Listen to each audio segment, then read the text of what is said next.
Hello, everyone. My name is Jerry Wise, and I want to thank you for joining me this evening.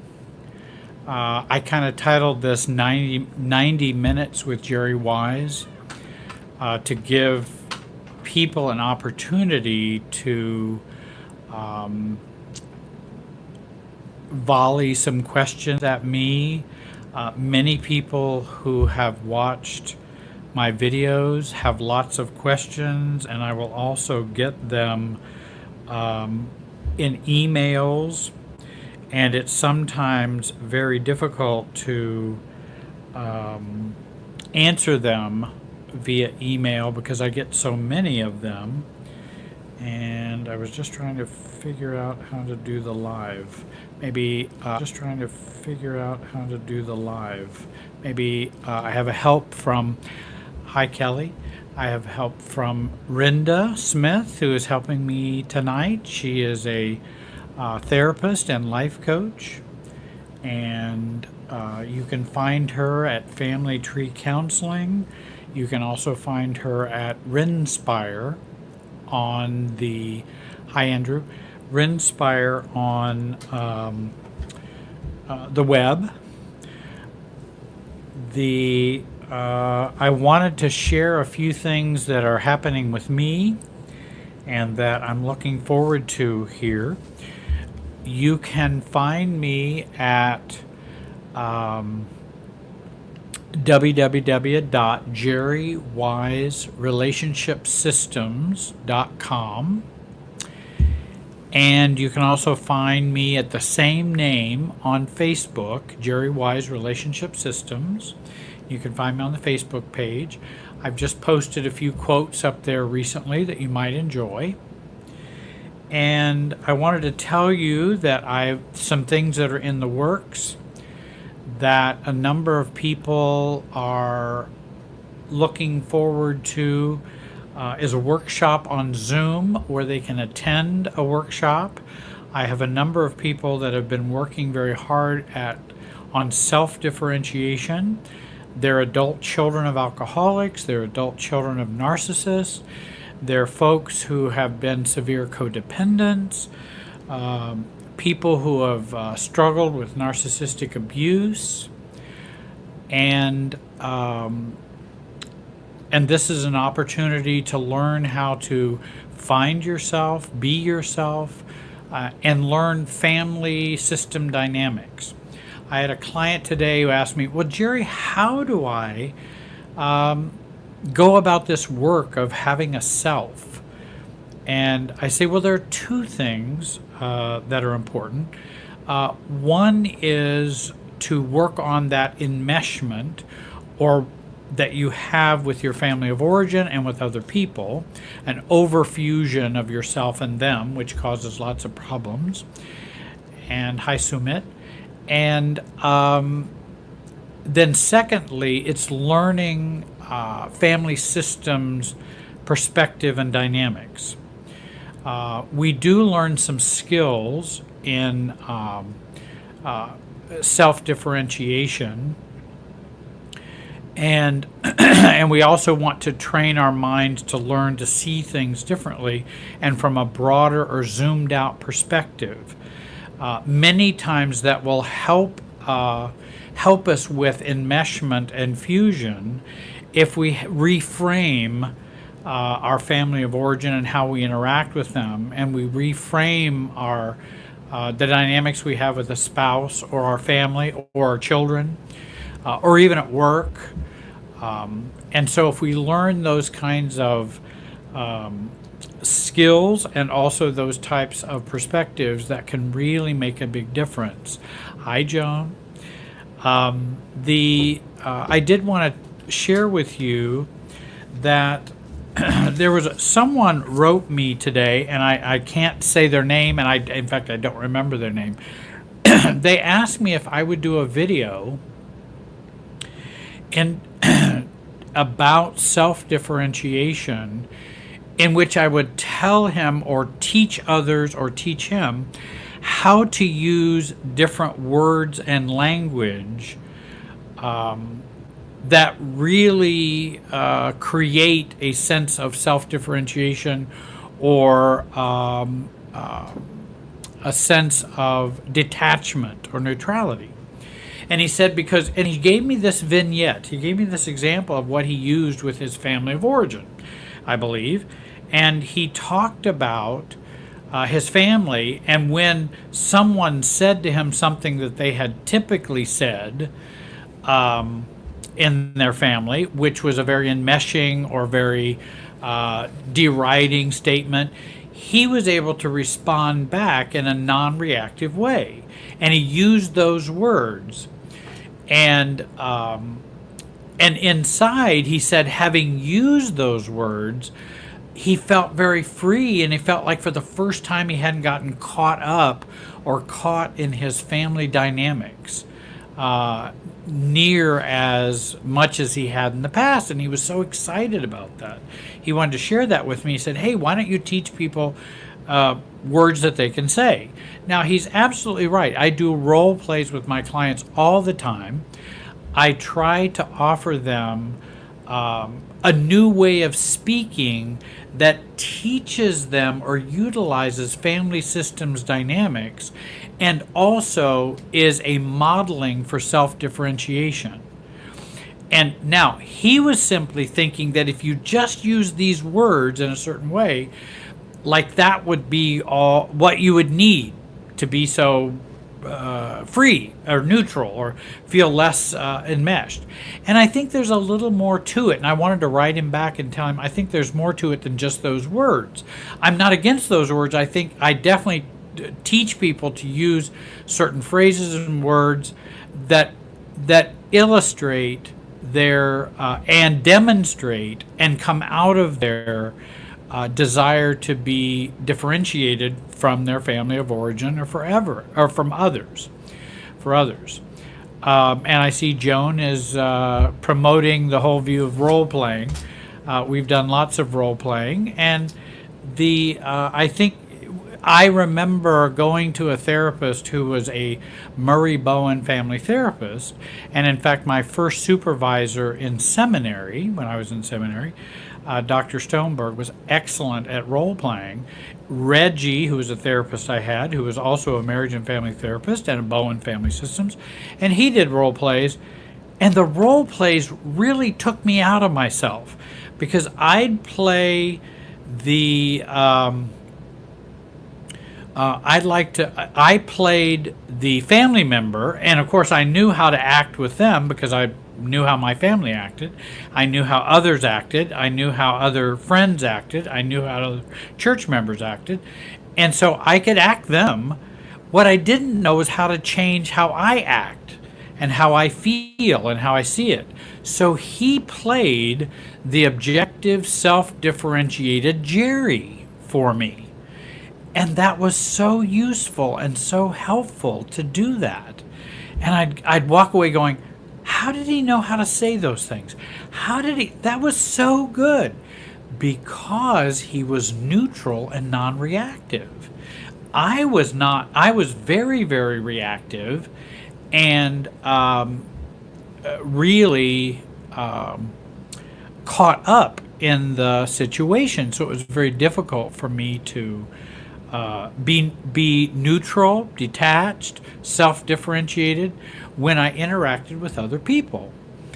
And so he helped me to practice that. And actually what was happening is he was letting me borrow his objectivity. And I think that's where I hope therapists and coaches will utilize their objectivity for their clients and let them borrow that. Dr. Stoneberg didn't want me to be him. Dr. Stoneberg wanted me to be me as a self-differentiated person. So he didn't say just do what I do. He said this is good for all of us. This is maturity. And let me role play that for you, and then let's examine it and discuss it.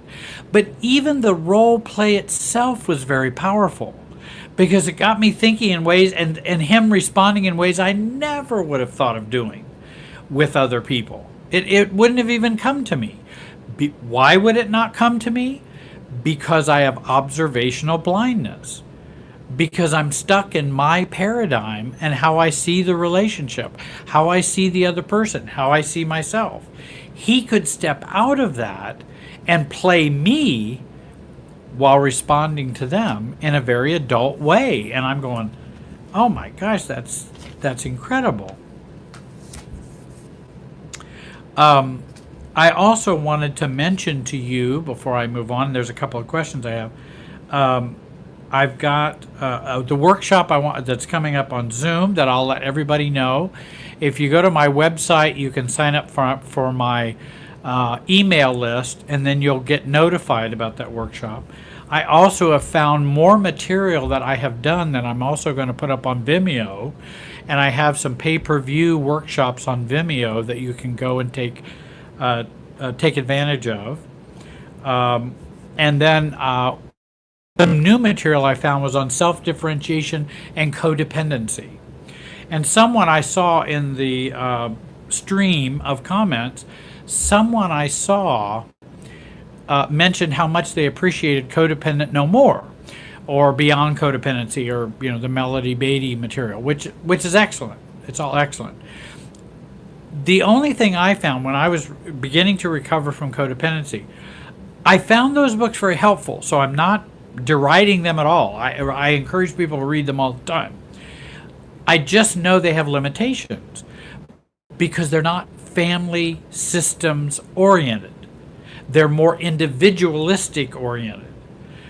And I think that's where we get into trouble. And I was talking to another client today who was saying, who had confronted a brother-in-law with her own boundaries and her own, what do I want to say?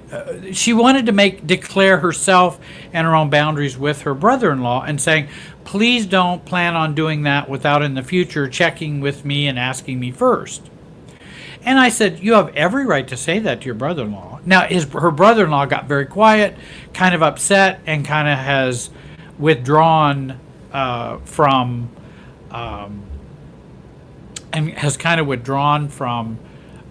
the client that I was talking to. And I said, well, I can tell you why he did that.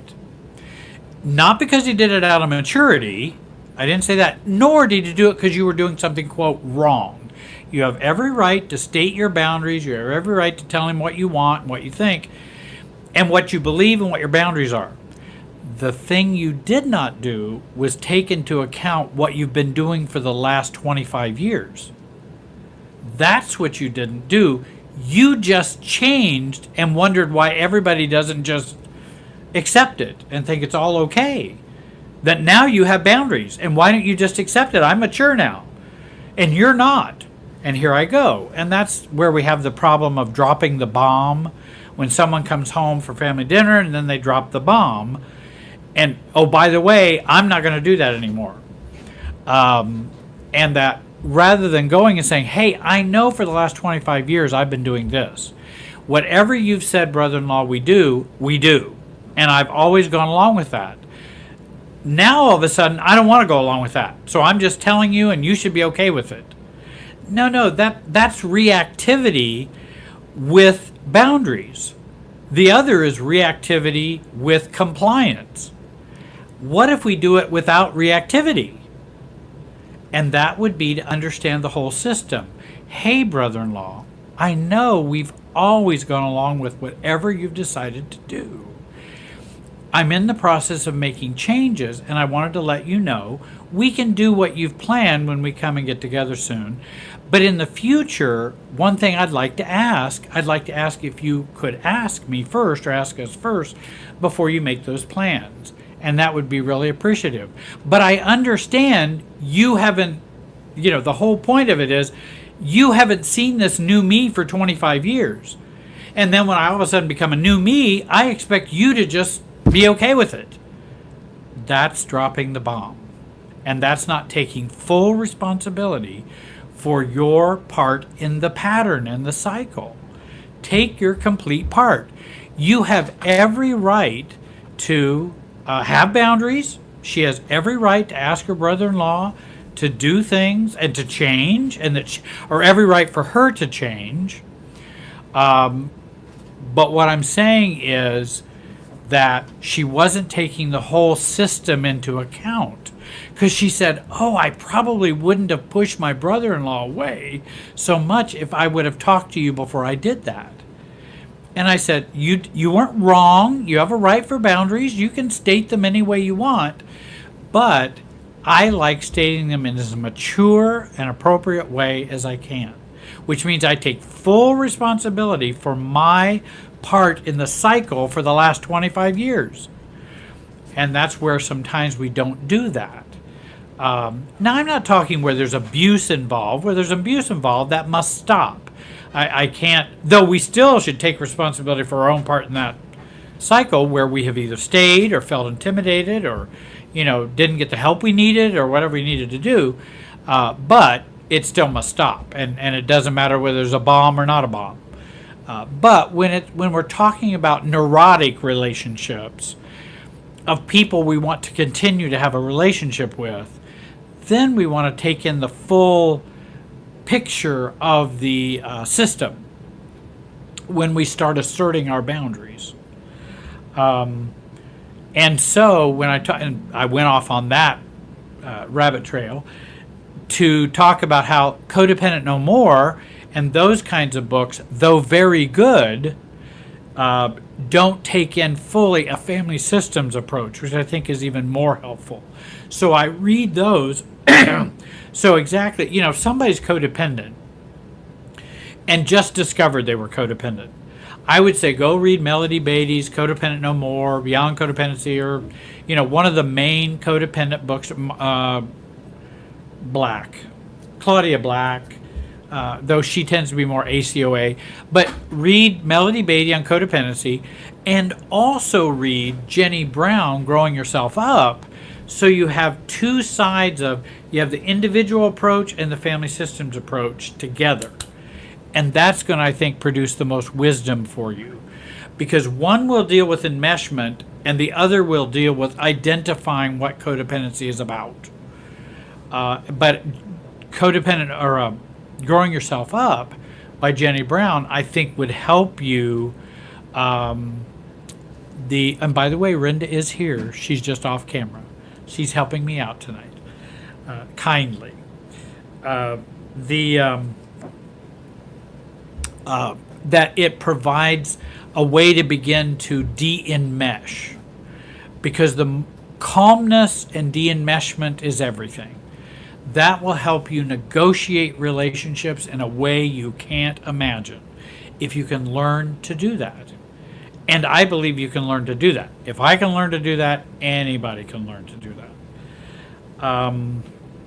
So I've got self-differentiation and codependency coming up, which is a codependency. And I found a 90-minute workshop. I think I'd like, and I'm looking for the part B of it so that I could maybe do like a 3-hour workshop and put it up on codependency and self-differentiation. And codependency and self-differentiation, and I hope you will benefit from that. Watch for that. You might join Jerry Wise On Demand on video.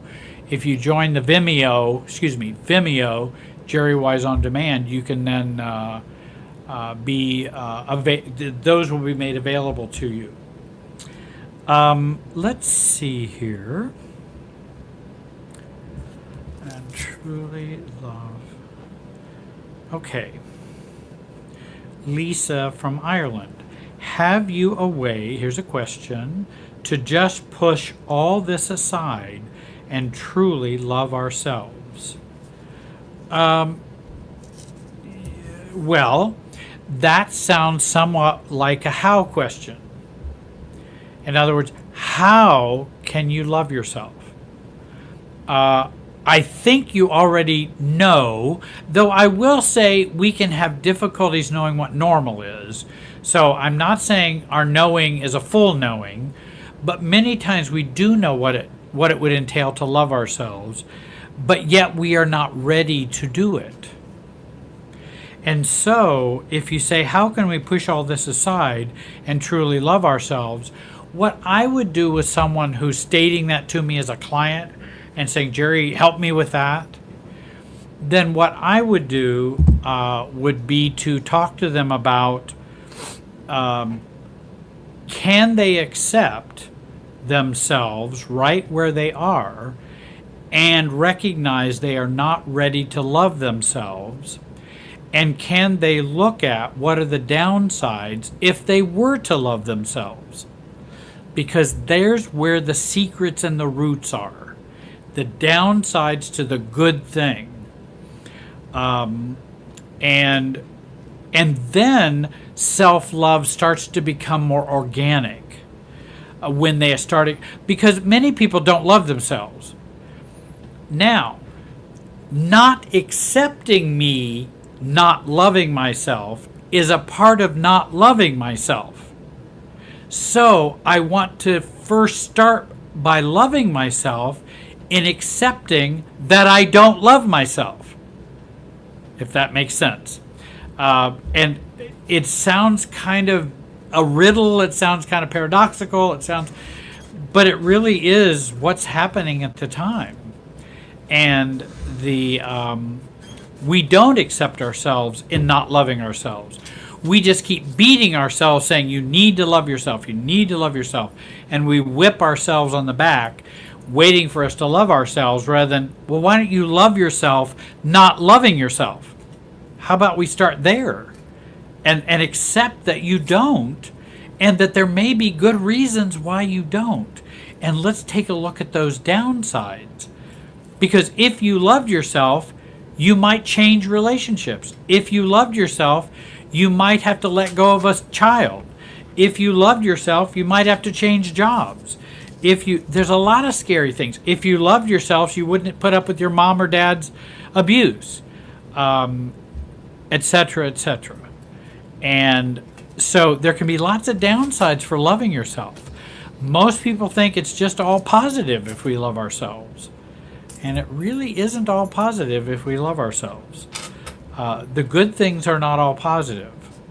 And in fact, the bad things and down things can have lots of upsides. Not having self-esteem can keep a lot of people safe. I wouldn't tell someone, hey, thank you, Mark. That's right. It's good to see you. Love you, man. Hi, guys. This is Mark and me. Enjoy the feast of Jerry's wisdom. Oh, my. Have a good night.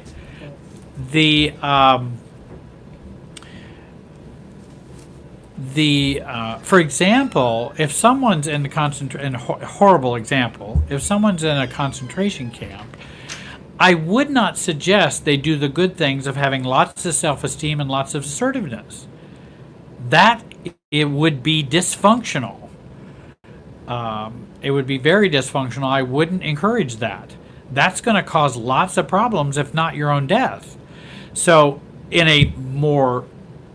another way, in a dysfunctional family, if you're weak, don't love yourself, easily hurt, well, I wouldn't say stand up and pound the drums and tell everybody about themselves. I really wouldn't do that. You're going to get eaten alive. So you need to work on strengthening you, and maybe even removing yourself from the concentration camp, or removing yourself from the dysfunctional family, or getting some distance there where you can begin to assert yourself. And that's something I work with people on every day. I hope that helps, Lisa. And I'm glad from Ireland. I have a couple clients from Ireland, and that's great. To go along with loving yourself, what are some examples of loving yourself? Well, one example would be accepting your downsides. Accepting that sometimes you're stupid. Sometimes you make mistakes. Sometimes you don't love yourself. Sometimes can you accept yourself, which is self-love? When we keep beating ourselves and going, gosh, I need to love myself. Why don't you love yourself? You ought to love yourself more. That's just self-abandonment and self-hate is what that is. And by the way, if you want a really, really good video on self-hate, Teal Swan has, I know I'm not saying all of her videos are good. That one video, only one, I would suggest. But not, I don't endorse everything Teal Swan says or does, but I just, self-hate, she did a good job with. And you can take a look at that one. But the beating of the self-hate and all of that, that's self-abandonment and, a lack of self-love. And so self-acceptance is self-love. Self-caring, doing things that include you in the relationship, dynamic. In other words, I'm going to approach this without just abandoning myself and without just de-selfing. I'm going to do this with them with a little more self. That's self-love.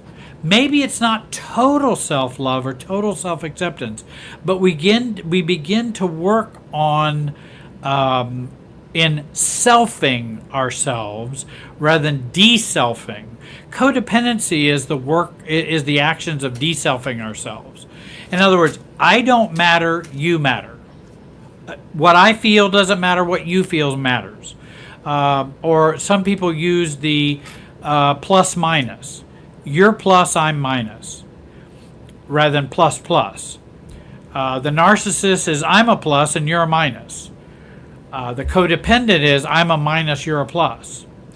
And we relate in that way. And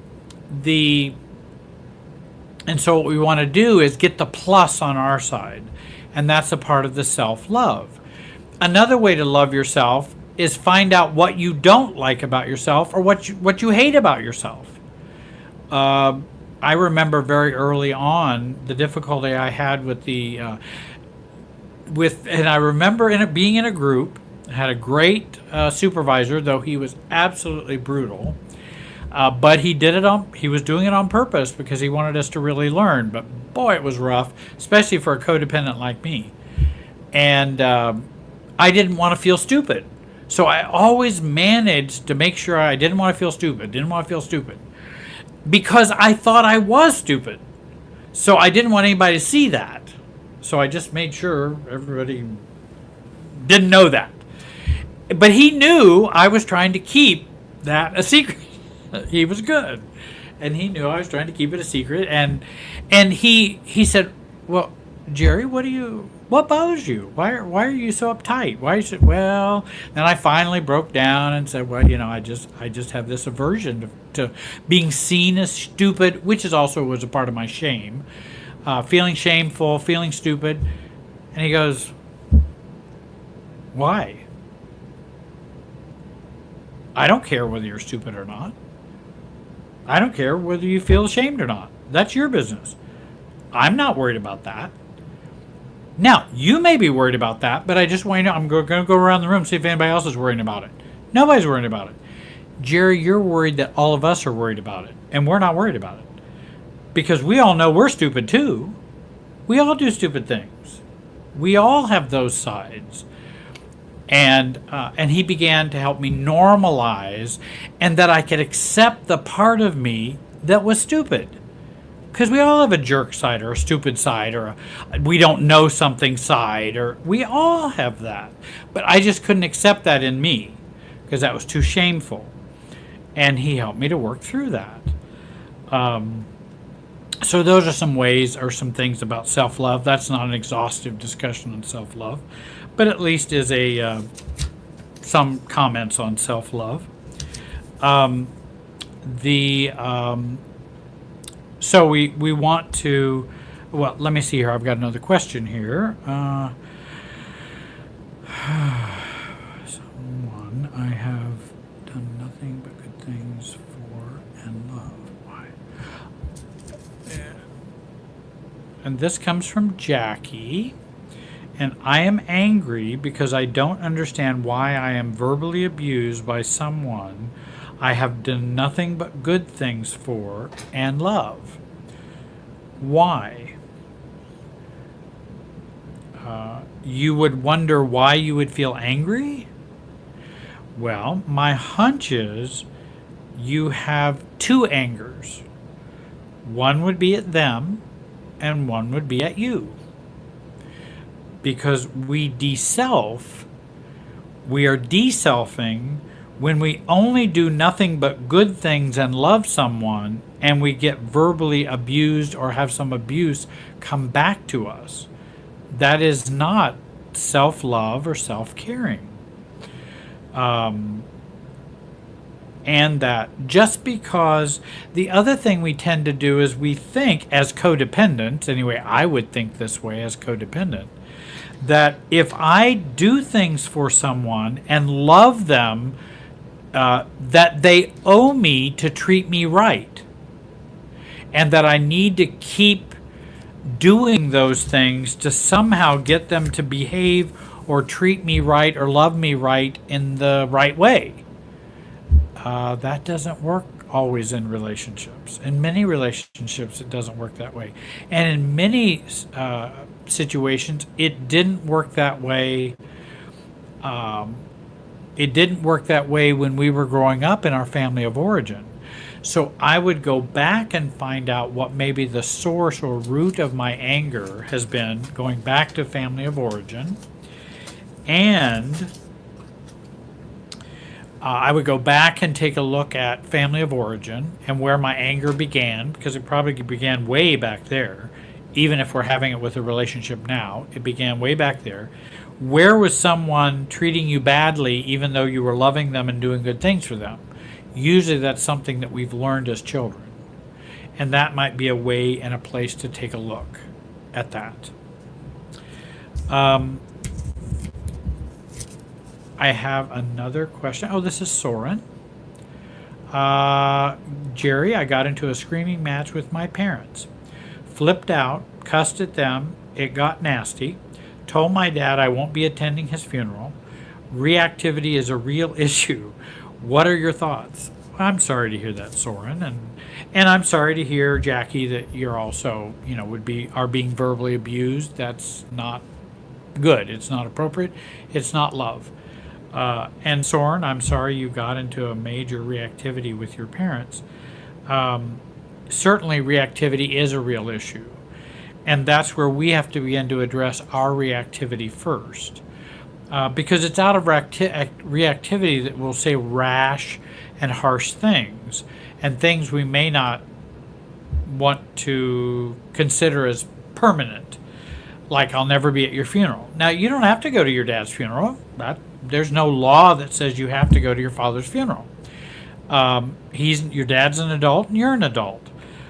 If you really want to do that, but I would like to explore with a client who has that kind of dilemma, is it truly they really don't want to go to the funeral, or are they doing it out of reactivity? Because I want to help them become more neutral about their parents and more neutral about their family of origin. Also, I refuse, and I would begin to refuse, to be in a screaming match. I already know if I'm ready to scream, I'm already reactive. Nothing good will come after this point. Nobody's listening. Nobody, just because we say it louder doesn't mean it gets heard more. And so I want to be rational and reasonable about screaming's not going to solve anything. Certainly my screaming's not going to solve anything. And it's much like with kids. If your kids can get you upset, they win. And I don't want my family of origin to win. I don't want my kids to win. I want to be a mature adult or a mature parent or mature. And so what you want to do is you don't want to play that game. And what we're playing is the game of reactivity. And then we usually end up feeling bad later, or we feel justified. Well, they deserve me cussing at them, and they deserve me flipping out, and me being nasty because they were being awful. Well, whether they deserved it or not, I don't know. But again, deserving, screaming, flipping out, cussing, not attending a funeral all sounds like reactivity. That's not the same thing as maturity. Um, and I see the well, and it's very difficult to be rational with people who are irrational. And when people are irrational, I'm not trying to be rational to cause them to change. I want to be rational for me to be me. They may not change and probably won't. So I either need to exit or, leave, or say, when we're calmed down, maybe we can talk about this again. Obviously, we're too upset to discuss this, or at least I am. I'm too upset to discuss this. So I'll get back with you. And it is difficult to deal with an irrational family. The best way to deal with an irrational family is to stop dealing with them. And I don't mean no contact, though it can mean that. But I mean dealing with them internally, accepting they're not going to change. And if they're not going to change, then how shall I then relate to them? What are you going to do as an adult if they're not going to change? How are you going to relate to them? What kind of relationship do you want to have? And I have people say, yeah, but if they're not going to change, I don't know what I'm going to do. The reason you don't know what you're going to do is because you haven't accepted they're not going to change yet. That's why you don't know what you're going to do. Once you accept them that, hey, they're not going to change, you then start thinking about, oh, well, I guess this is what I'll have to do, or I want to do, or what do I want to do? What kind of relationship? Maybe I want 15 minutes of coffee at McDonald's where we can't explode. That's what I'm going to do. Because I don't want to get into those kind of fights and arguments. And we do have the holidays coming up very soon, and that's going to be a real challenge for lots of people and bring up lots of issues and reactivity for them. And it's really a good time to do that self-differentiation work during the holidays because we have that family of origin contact for many people. I hope that helps some, Soren.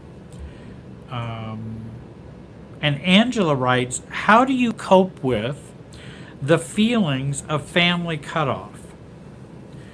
Well, I would want to ask you about, are you cut off from them? Are you cutting off from them, or are they cut off from you? Because just because someone's cut off doesn't mean I am. Someone can cut off from me, but that doesn't mean I cut off from them. Now, we may not see each other, but that doesn't mean I'm cut off from them. Because cut off is an immature emotional state. No contact is a mature adult emotional choice. Cut off is an immature emotional experience because we can't handle the relationship, so we then cut off internally. And so, I'm not sure, Angela, who you're talking about, your family or you. If you're talking about you feeling cut off from your family, then you might want to work on that and resolve that. Maybe there's some good reasons why you would have no contact with your family. But I would say you need to stay in contact with your family so you can resolve your issues. And when I say in contact, people sometimes misinterpret what I'm saying. And they think what I'm saying is go be a doormat and go be their best friend. And that's not what I mean. What I mean is we stay in emotional contact with the family inside of us, which may include interacting with our family of origin. It might not. And work through those family of origin issues. So I resolve the cutoff, and I can decide, do I want to go no contact, or do I want to have some relationship with them in which I avoid the minefields and in which I have less observational blindness and I have greater self-differentiation as I relate to my family of origin. I hope that makes some sense. And maybe you can replay this, because I know I'm saying a lot in a short period of time, and you could go over that again. And I have a lot of folks who have, holiday things coming up, and their family members are either estranged, or they feel cut off, or the family is cut off from them, and they're not sure what to do for the holidays. And of course, I always ask, well, what would you like to do if you could do anything? And might you consider doing that? But let's, whatever changes you're going to make in the family system, let's be fully responsible for your pattern and your raising your hand and being a part of the family system for many years, but yet you decide that you want to do something different. I have several clients who are saying, hey, and one in particular I remember, and she wants to go and visit her family back in a European country, but she does not want to stay in the house with them. She would like to stay in a hotel. And that is just considered crazy for her family. I mean, just spending the money for it. Why would you want to spend your time in the hotel and not with us when you're back here for the holidays? That's just insane. You're wasting money. And all of that is enmeshment talk. All of that is enmeshment, pulling of enmeshment on her. She can clearly afford staying in a hotel. She makes more money than most people in the family, and it's no problem for her. She knows how difficult it is to spend all that holiday time so closely that what I want to say, it's so she what do I want to say, she's so closely enmeshed with them, and also how they view and how they frame everything, that it feels like so much guilt for her to stay in a hotel, because that's what she would prefer to do. And so she's working on doing that and saying, hey, guys, I've always stayed here. I've always stayed with the family. I understand that. It's not that I don't care about you.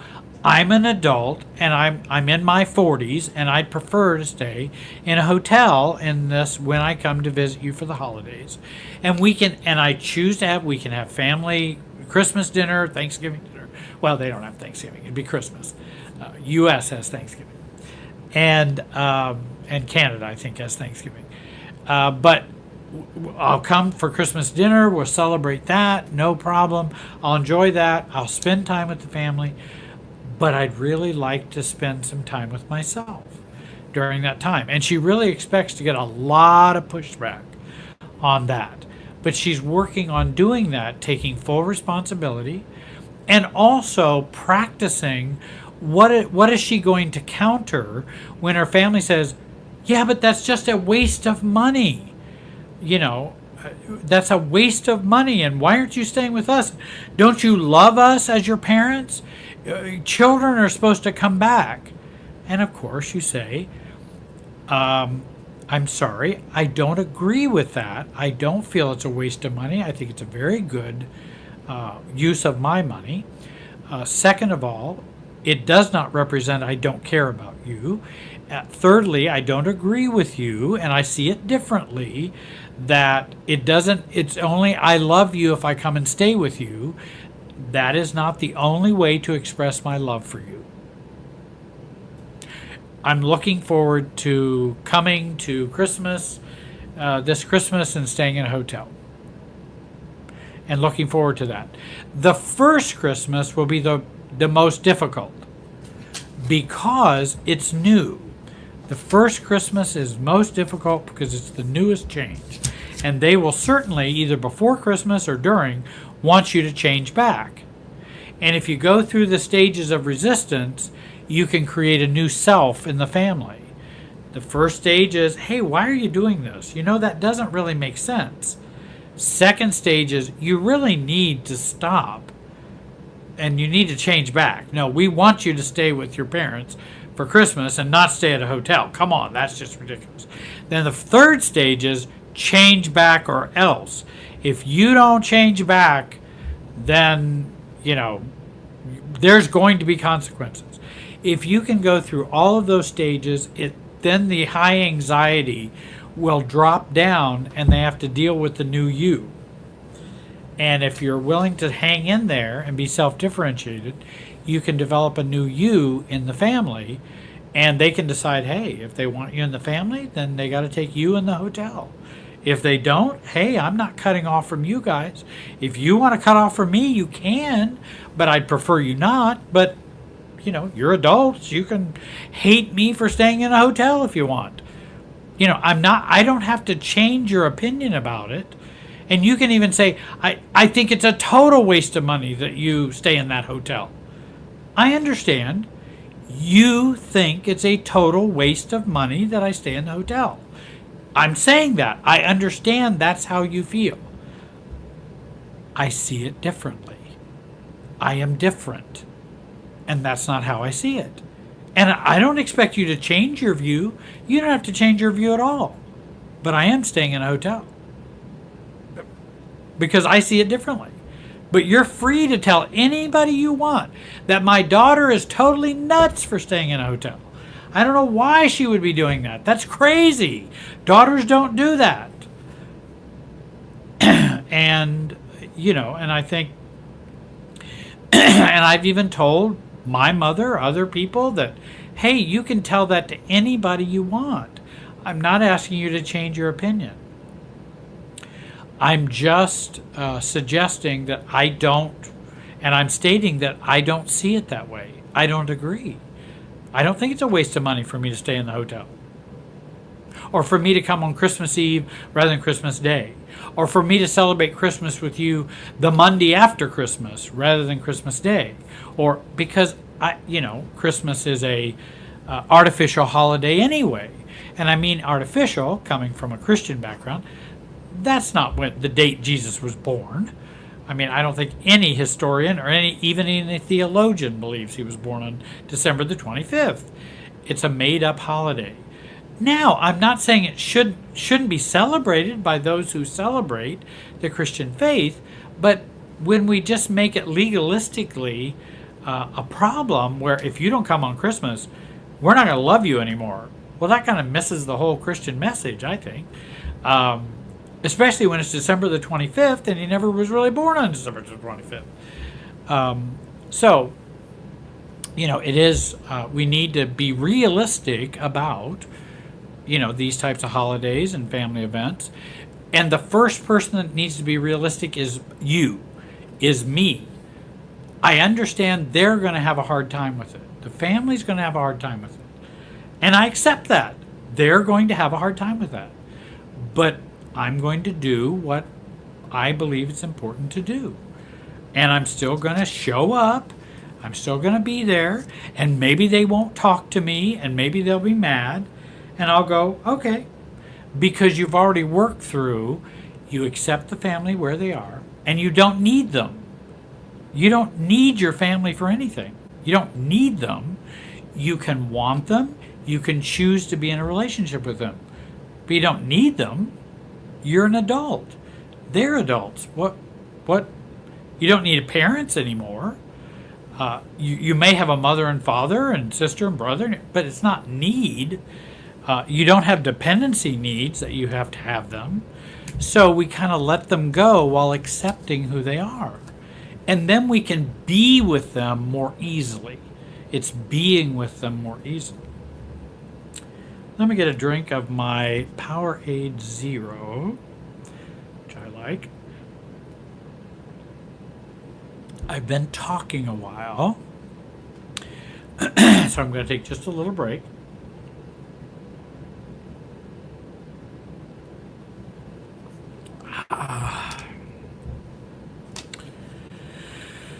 And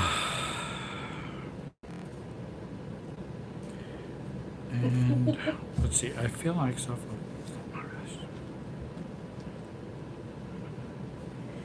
Okay. I was an advertisement. You mean for Powerade Zero? Well, it just doesn't have any sugar. I even have people complain to me saying this isn't even healthy to drink. So I mean, everybody's got an opinion about everything, but at least it's 0 calories and it doesn't have any sugar. So that's why I drink it.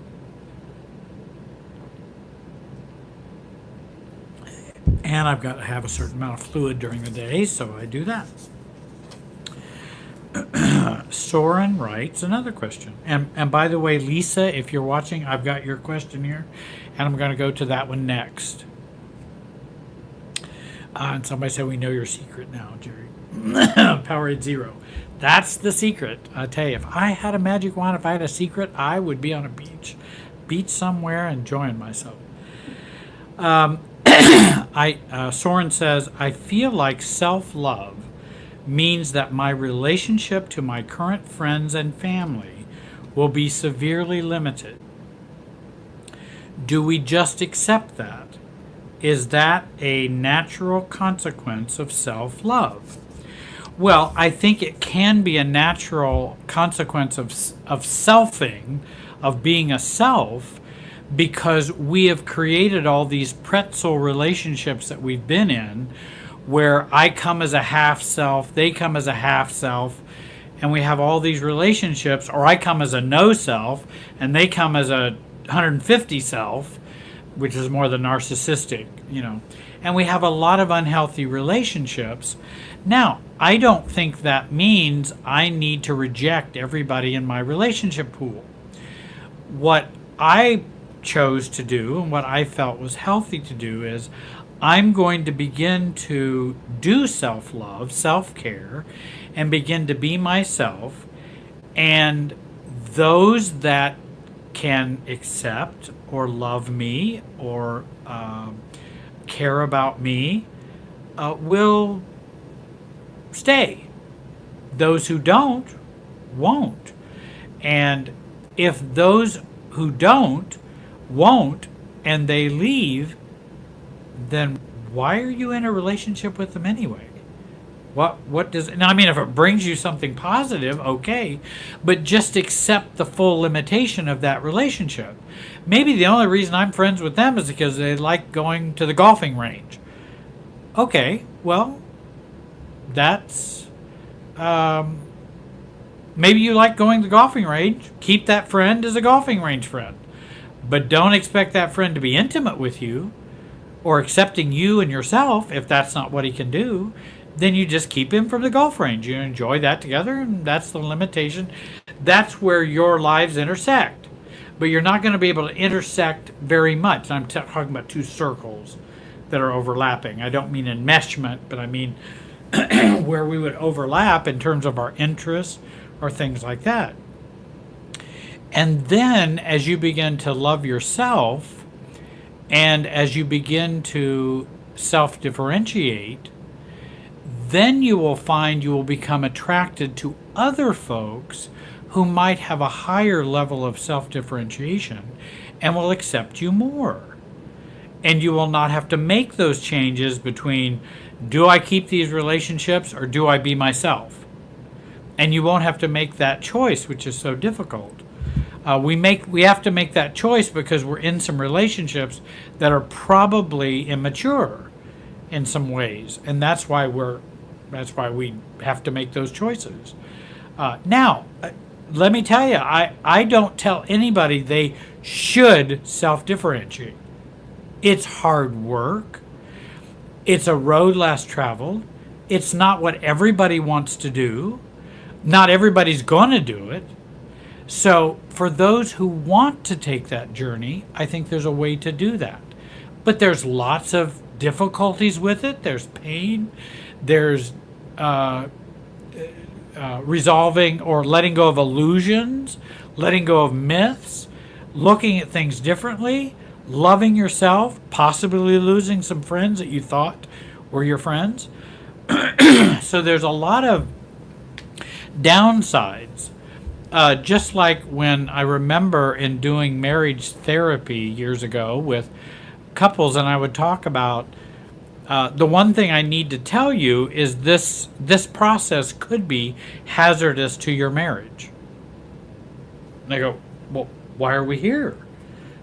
We're here to make our marriage wonderful. I agree that's what you want. I have no doubt that that's what you're hoping would happen. But I'm just saying, if someone really changes or really grows, or if somebody grows beyond another person and you don't stay in your current status and current dynamics, that could threaten the relationship. So you need to know that as well. And I know for AAMFT, that's kind of a warning they put in their material and state when someone comes and wants marriage therapy. That's you put that warning out there that this could also not cause you to get better as a couple. Now, we hope that it would, and that's what you're coming for. But when you start messing with people growing, and when people start becoming more self-differentiated, and when people start resolving their issues, that is perturbing the system. That's really shaking the system up. And it doesn't always come out the way you expected. And so we have to be mature about that too. And I remember telling a couple once that, I don't think you're ready for what I would be offering to you as a therapist at that time, and that I would suggest you go and see this person because they probably wouldn't challenge you in those ways, and you could then maintain your relationship, see if you could make some improvements without getting to the root of things. At least that was my thinking, and I did share with them and referred them to another, because I didn't want to be the cause of their, and I really felt that's where it would probably go. And I thought, well, they want to stay together, then go see Joe Blow, who will just do simple kind of things and try to help you a little bit here, a little bit there, and that's probably what you need. I just don't want to do that. That's just not my style. It's not my philosophy. It's not my theoretical orientation. So I'll send you to somebody that might be. And if you don't like that, then you can come back to me and decide you want to do deeper or harder work. That's fine too. But I do care about the people who come to me and try to assess what they're what they're really needing, what they're really wanting. I have a friend who had sent a question.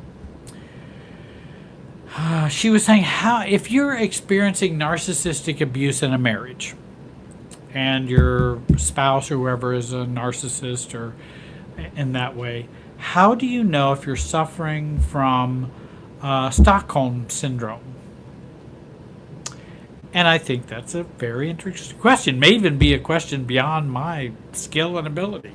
I'm not an expert on Stockholm syndrome, but I have some awareness of what it is. I don't treat it every day. I don't talk to people. But I think you can have a big S Stockholm syndrome and you can have a little s Stockholm syndrome.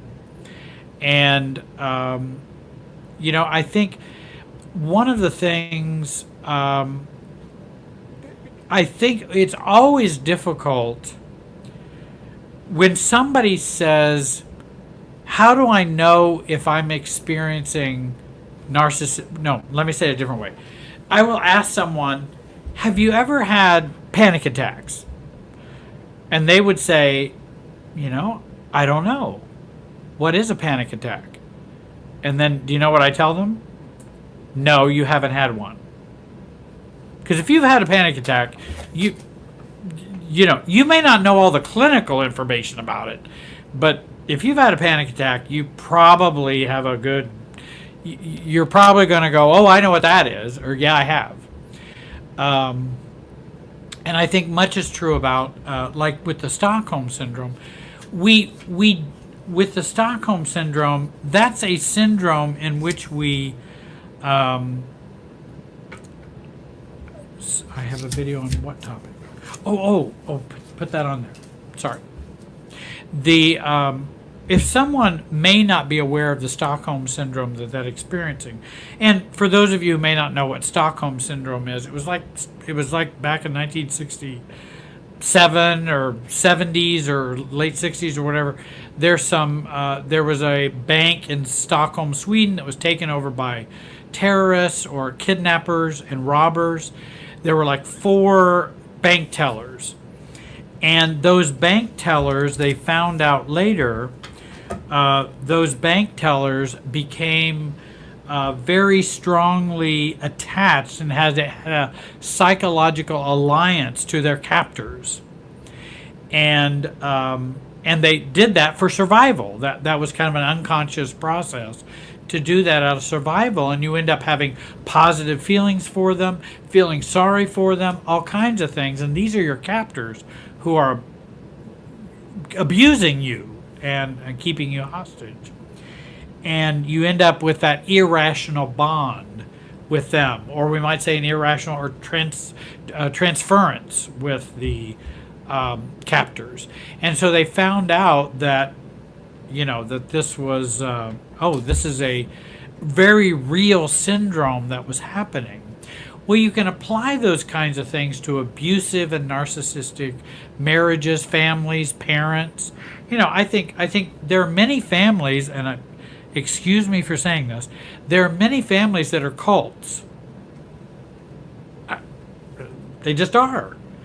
And there are many families in which there probably has been lots of Stockholm syndrome in there, where we irrationally bond with our parents because we're naturally supposed to anyway as kids, but we bond with this bad parent, and that's very traumatizing. And we will even maintain their integrity as parents even when they're totally wrong and abusive. And that's kind of a Stockholm syndrome-ish type of behavior and psychological process. But some families are cults, and I can talk to you about many families. I thought it might as well be a cult. I mean, it has all the dynamics of a cult. It just may not be religious. It could be philosophical, or it could be familial. A familial cult. And you darn well better have, these are the leaders, this is what you don't do, this is what you do, you better not, you better not cross the line. Everybody on the outside's bad, everybody on the inside's good. Don't share anything with the outside. Might as well have fences all the way around the house. And so getting back to the question, Lisa, that how do you know if you're suffering Stockholm syndrome? Rinda has a video, and I wanted to share that with you. It's entitled Narcissistic Abuse and Stockholm Syndrome. So I would recommend that, and that can be found Family Tree Life Coaches or Family Tree Counseling YouTube channel. So you can find her video there, and you can take a look at that. I think many times if we're in the midst of the Stockholm Syndrome, we're not going to be as aware of it because it's an unconscious process. So it's not like I'm going, oh, I know I have Stockholm Syndrome now. That would not make sense. I mean, because if you knew it, you probably wouldn't be doing it. I mean, that's the right. And so it's an unconscious process. Now, I do believe we can be debriefed and deprogrammed, where we begin to recognize, oh my gosh, that's what was happening. And probably Rinda talks about that. And so as we begin to learn more about narcissistic abuse, and as we begin to learn about how we can be mistreated, and we can also stay loyal and faithful to a very unfaithful, unloyal, and abusive marriage, relationship, family of origin, friends. In fact, I have a client right now, his friends, narcissistic abuse. He's got a number of friends that are narcissistic, and one best friend who's awful. And now he's starting to make a change in that. And he was going through, I suppose it could be kind of a Stockholm syndrome, because he thought it was a good friendship. Then he looks at it and goes, oh my gosh, this is horrible. He never realized how horrible it was. And it was a bad relationship. And in fact, recently there was a marriage in which his that friend was there, and he was just a mess.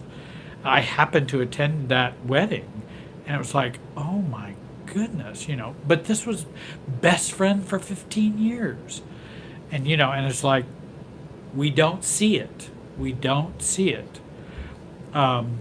So I think you can begin to understand that as you start to thaw out, as you start to unfreeze and start to not be so paralyzed.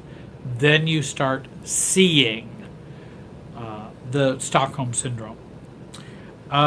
She also asked a second question, can you, and I think this is talking about in a marriage, where you have a marriage where a partner might be narcissistic, can you withhold narcissistic supply? That when you withhold narcissistic supply from the husband or from the partner, and as you begin to withhold that narcissistic supply, does it make it easier to divorce them? Well, that's kind of a complicated question. I think if you begin to withdraw or not provide the narcissistic supply for the narcissist, they could do any number of things. They could either love bomb, or they could hate you and rage. They could, cut off from you. They could do all kinds of things. Silent treatment, it can be all kinds of things.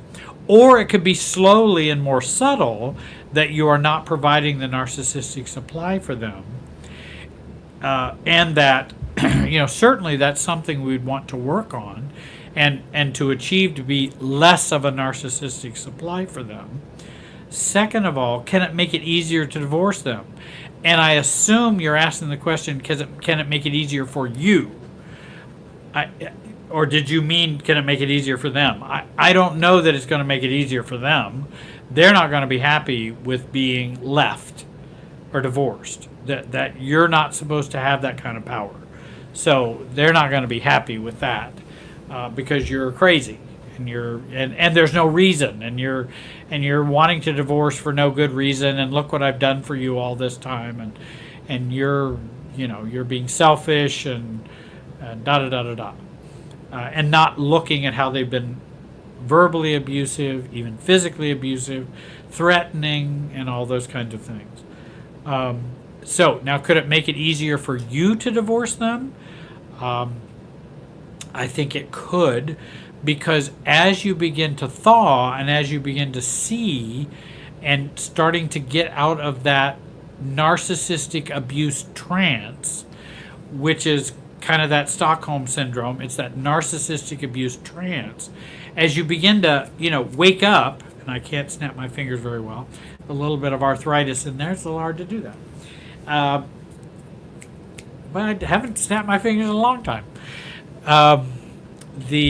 As you begin to snap out of it, then you start seeing that, oh wow, this is not good, and I need to wake up, smell the coffee, which is very hard to do. Your observational blindness starts to go down because you start to see more, and then you need support groups, therapists, coach, help from other folks, friends. You need all of those things during that time, because that's going to support you in overcoming the Stockholm Syndrome, in overcoming the narcissistic abuse and trauma from that. And also, they're going to be a support to you when you kind of get pulled back into the trance again.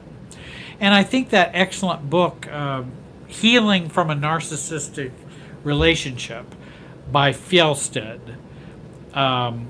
she wrote two very good books, Stop Caretaking the Narcissist or Borderline, and the other one is Healing from a Narcissistic Relationship. Both very good books, because she brings narcissistic abuse and narcissism information there as well as family systems. And she puts them together because she's a marriage and family therapist. And the other interesting thing is she's been through it personally. And I really think her books are very good for helping you stay out of that trance that it's easy to fall back into. But he did love me, and I really did love him. And, there were sometimes he was really nice, and we had fun doing that. And, the sex was good occasionally, and da-da-da-da-da-da-da-da. And am I going to find anybody as good as him, or as good looking as him, or as rich as him? Or, we have all that pulls us back into the relationship, which is a part of the de-selfing process. And that's, somebody asked about de-selfing, and that would be part of the de-selfing, where we just start going right back into the enmeshment or the quicksand, and it starts going down and down and down in the quicksand. We pull ourselves out of ways, and then we start to get pulled back in.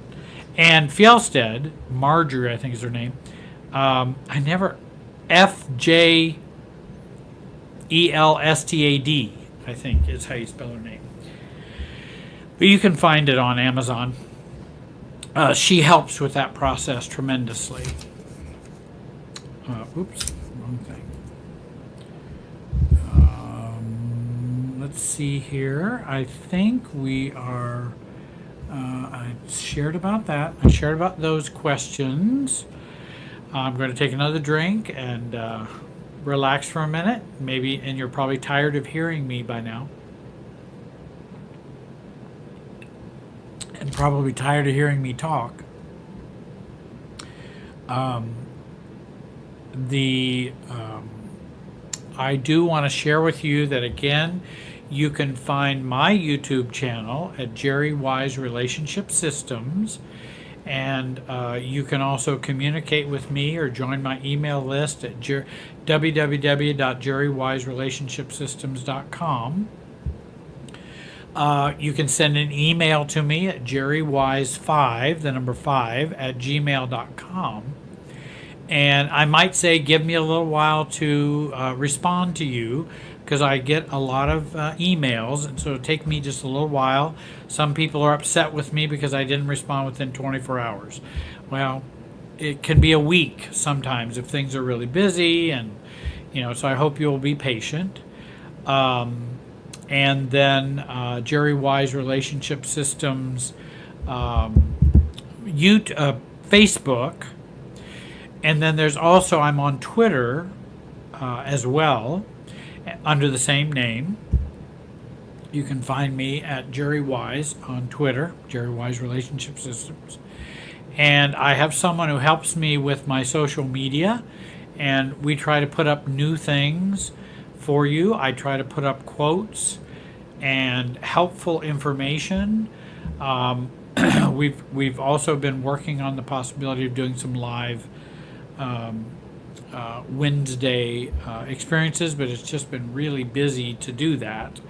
There's been a lot of people have been very interesting in learning how to really learn to self-differentiate, learn to heal from their abuse and heal from trauma, and also learn about relationship dynamics.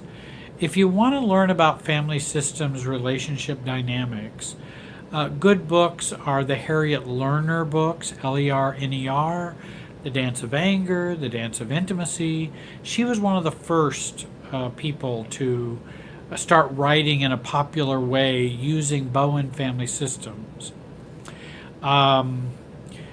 The other thing is, another author is Roberta Gilbert. She's a psychiatrist, but she really specializes in Bowen family systems. She writes Extraordinary Relationships, which is a very good book. The 8 Concepts of Bowen Theory, which is very good. And she writes about those, and they're easy to read. Then Jenny Brown, is also, I think she's from Australia, I believe. Growing Yourself Up. There's also Andrea Schara, Schara.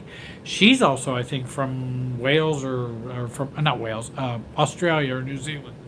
And she writes a very good book for learning to self-differentiate. So I wanted to give you those resources. If you email me, which you can, and you can say, hey, Jerry, do you have additional resources? I will list all of the videos I have. I'll tell you all the readings in that email, and I will give you different workshops that are available. And if you want to write to me, I'd be happy to do that. And I really guarantee, if you're ready to change and you read those self-differentiation books, you will walk away from the books changed. I mean, you'll just go, I just can't see the same way I used to see. You just won't be able to see relationships in the same way. Then there's also Brene Brown. She's also a Bowen therapist and is a PhD social worker, I believe.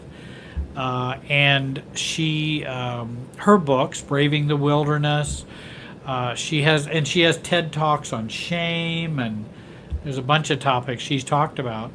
But I think Harriet Lerner wrote the foreword to Brene Brown's book, Braving the Wilderness. And that's when I knew those two knew each other and were sharing the same.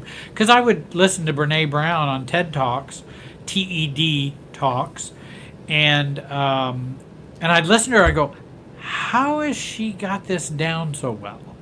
How does she understand? Then I find out she's a Murray Bowen Family Systems person, and that's why she comes across very helpful and knowledgeable. She's not just an individualistic way of thinking type of person. Angela writes, I would love to hear more about triangulation and methods of avoiding getting entangled within them. You know, there's a clinical book on triangles. It's about that thick, and all it's about is emotional triangles by Peter Titleman, Titleman. Now, it's very detailed, and it will give you more than you'd ever want to know about triangles. But if you're really interested in really just digging into it, you only have to read a couple pages a day. It's not ununderstandable. It's just, he just goes into real detail about triangles. And that's kind of the, now I think that's kind of the classic, and it's a fairly new book. He also wrote a brand new book called Self-Differentiation. It's about that thick also. And it's just on self-differentiation. Again, it's more for clinicians.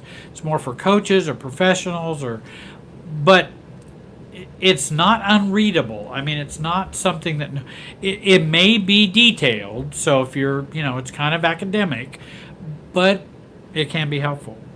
Back to your question, Angela. How to avoid getting involved in triangles. Well, the first thing you have to do in terms of triangles is to start to be aware of what they are. And we know that triangles come out of the unstable dyad, which then creates a triad. You have two people, and if they're in a relationship, eventually they will become unstable in the system. Something will happen. It's hard to maintain that sense of self-differentiation with another person. And usually somebody will distance, someone will get hurt, someone will do something. And then what do? We add a third party to stabilize this relationship. We add a third person or an issue or something like that to stabilize this relationship. So John goes and talks to Bill about Fred. And now Fred and John can get along better because John went and talked to Bill. And he's dumped all that on Bill. But now Bill has a hard time with Fred. And so these different lines for the triangle, they shift in terms of what are stable and what are unstable. And in fact, I have a video on triangles. If you'll write to me, I'll send that to you. There is a video on explaining the dynamics of a triangle. So when you say, how do you avoid that? I was trying to think, how do I know when I feel like a triangle's about to begin? Well, first of all, I think it's kind of obvious. If you're talking about someone who's not present, there may be a good chance you're triangulating. So that's probably a good, because then the person who's upset or who has an issue, who is intense or who has a hurt or whatever, is not dealing directly with the source or with the person. They're dealing with you. And then I always want to know, well, in fact, therapists, coaches are all, we're all targets of triangles. Now, there are healthy triangles and unhealthy triangles. If someone comes and talks about their family of origin, I have the family, I have the client, and I have me. That's a triangle. But I want to make that a healthy triangle, not an unhealthy triangle.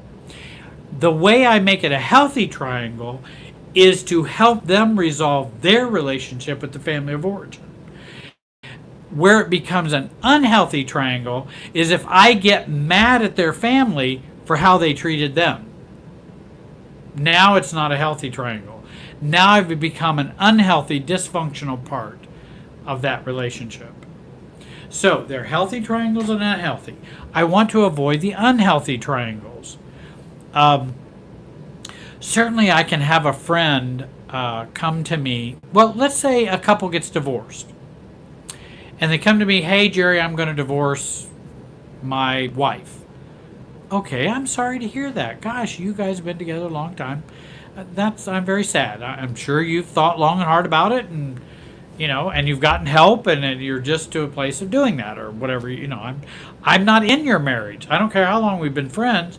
I haven't walked in your shoes in that marriage for that whole time. So I'm sorry to hear that. If there's anything to do, that's great. But I want you to know I'm going to be maintaining a relationship or a friendship with the both of you. I hope you know that. If that's not okay with you, we may need to talk that through. Because I don't want to get caught up in the triangle where I'm going to hate your wife like you do. Because she hasn't done that to me. I'm not in the relationship with her. I have to have my own relationship with her. Now, I'm not saying she hasn't done all those things, and I'm not saying she's not mean. I'm not saying she's well. Maybe she's crazy. I don't know. But I just don't want to make that determination based on what your experience of the relationship was, because I'm sure you were a part of those dynamics too, in some way. And that's all I'm saying. And so I want to avoid that dynamic if at all possible. So I try to stay neutral with that. Much like when you have older kids and they come to you and say, well, Dad was doing do. Mom, you may want to ask them, I would like you to go and share that with your dad. Certainly if there's abuse or severe problems or it's a DEFCON 4, then you may need to get involved. But otherwise, I want to redirect so that people can grow in the relationships they have rather than me intervening and me getting caught up in it and me getting caught up in other people's crusades. I don't want to get caught up in your crusades. So I want to be, and when I feel like I'm being recruited for a crusade emotionally, or even in family of origin with family members, if it feels like a crusade or then I'm going, ooh, this could be a nasty triangle. And we could talk a whole evening on triangles, and maybe we should do that at one of our, and we could just talk about the dynamics of triangles. Well, we are coming to the end of our time together. It's almost 9:30. I've shared with you and talked with you and bored you to tears for 90 minutes, and you've been patient enough to listen to me and to hear me out. I've tried to respond to your questions and your comments. I hope, I don't say anything to be mean or criticizing of anyone. And I usually tell people, hey, I'm just sharing with you where I'm at and what I think. Take what you can use and leave the rest, as they say in the recovery program. And I thank you for joining us tonight. I thank you for listening to me. And I wish you the best in your recovery. And you will be seeing me soon, probably in another month, I think, something like that. We'll be doing this again. I appreciate Rhonda Smith for helping me tonight with questions. And we're at the Family Tree Counseling offices right now. And in 2 weeks, it will either be Mark Smith or Rhonda Smith or both doing this live broadcast again on this channel, 8 o'clock on a Tuesday. And I wish you the very best and hope you have a great week. And we are going to sign off for tonight. Thanks again for watching.